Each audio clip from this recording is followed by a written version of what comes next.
सो जो गेट 2025 का जो क्वेश्चन नंबर 3 है उसको हम करने जा रहे हैं। तो जैसा कि आप इस क्वेश्चन में देख सकते हो, इसमें क्या क्या रखा है। The sum of the following infinite series is 1/1 factorial plus 1/2 factorial plus 1/3 factorial plus 1/4 factorial dash dash ऐसे बढ़ते हुए जा रहा है।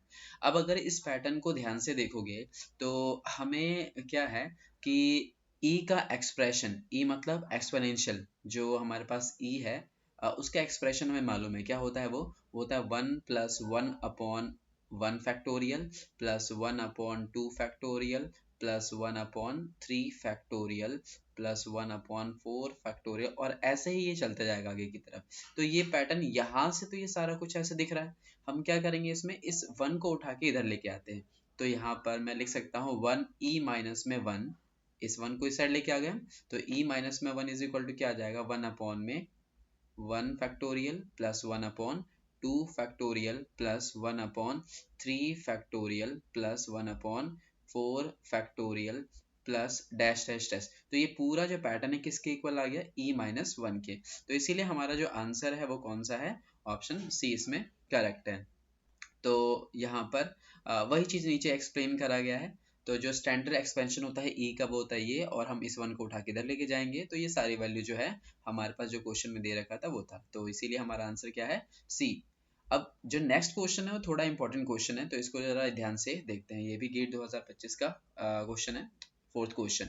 तो इसमें इसने क्या क्या रखा है कि अब a thin wire is used to construct all the edges of a cube of 1 meter side by bending, cutting and shouldering the wire if the wire is of 12 meter long। अब जो यहाँ पर वायर है उसकी length कितनी दे रखी है, 12 metre, ठीक है। सो 12 मीटर लॉन्ग जो है वायर दे रखा है, और हमें जो क्यूब बनाना है उसका साइड कितना होना चाहिए, 1 मीटर होना चाहिए। अब इसको हम बनाने के लिए बेंड कर सकते हैं, कट कर सकते हैं उसको, या शोल्डरिंग कर सकते हैं, ठीक है। सो इसने पूछा क्या, what is the minimum number of cuts required, यानी हमें मिनिमम कितने कट्स लगाने पड़ेंगे to construct the frame to form the cube, cube बनाने के लिए। तो इसमें इसके आंसर से पहले यहाँ पर थोड़ा सा समझ लेते हैं।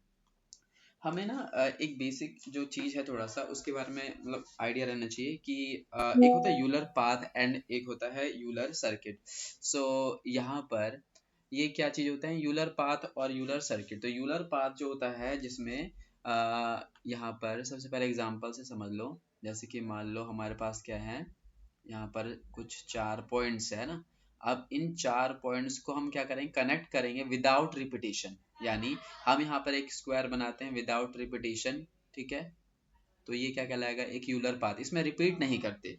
इसका मतलब क्या होता है कि हमें ना सारे के सारे एजेस को कवर करना होता है विदाउट एनी रिपीटेशन, ठीक है। और यूलर सर्किट क्या होता है, यूलर सर्किट वो होता है जिसमें जहां से हमने स्टार्ट करा है वहीं पर ही हम एंड करेंगे, तो वो यूलर सर्किट होता है। तो यूलर पाथ और यूलर सर्किट, सर्किट कैसे डिफरेंट हुआ, तो यूलर सर्किट के अंदर इनिशियल और फाइनल जो पॉइंट होता है वो सेम रहने चाहिए विदाउट एनी रिपीटेशन इन दी एजेस।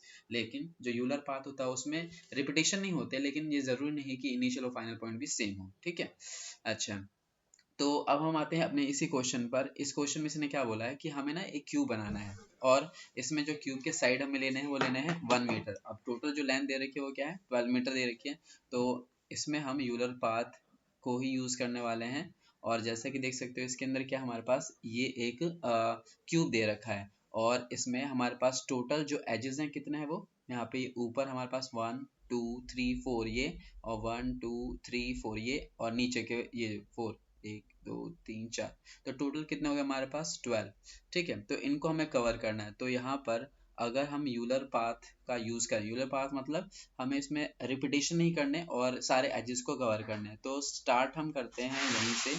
तो देखो जरा, यहाँ पर सबसे पहले हमने कवर करा है ये वाला एच, फिर उसके बाद एक ये एच कवर करा, देन एक ये एज कवर हुआ, और उसके बाद एक ये एज कवर हो गया, ठीक है। 4 एजेस हमने कवर कर लिया। उसके बाद नेक्स्ट ये वाला एज हमने कवर करा, फिर अब हम इसे ऊपर ले जाते हैं। तो ये नेक्स्ट वाला एज कवर हुआ, फिर ये नेक्स्ट, फिर ये नेक्स्ट, और ये नेक्स्ट। तो इस तरह से कितने हमने कवर कर लिया, हमने रिपीटेशंस नहीं करी हैं और हमने कवर कराए कितने, ये 4 ये 4 और ये 1।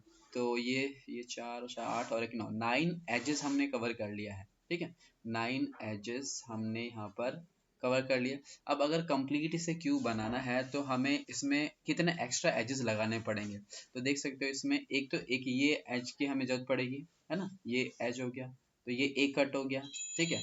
एक दूसरा एज ये रह गया, ठीक है, तो ये दूसरा हमारे पास कट हो गया, और एक लास्ट जो बचा है वो ये रह गया। तो इसका मतलब इसके अंदर जो हमें कट्स लगाने हैं वो कितने लगाने हैं, 3, ठीक है। तो ये हमारा कंप्लीट एक क्यूब बन जाएगा। तो यहाँ पर इसने यही पूछ रखा था कि how what is the minimum number of cuts required to construct the wire frame to form the cube. तो यहाँ पे इसका आंसर क्या है, 3। तो इसमें हमें 3 कट्स लगाने पड़ेंगे। ओके।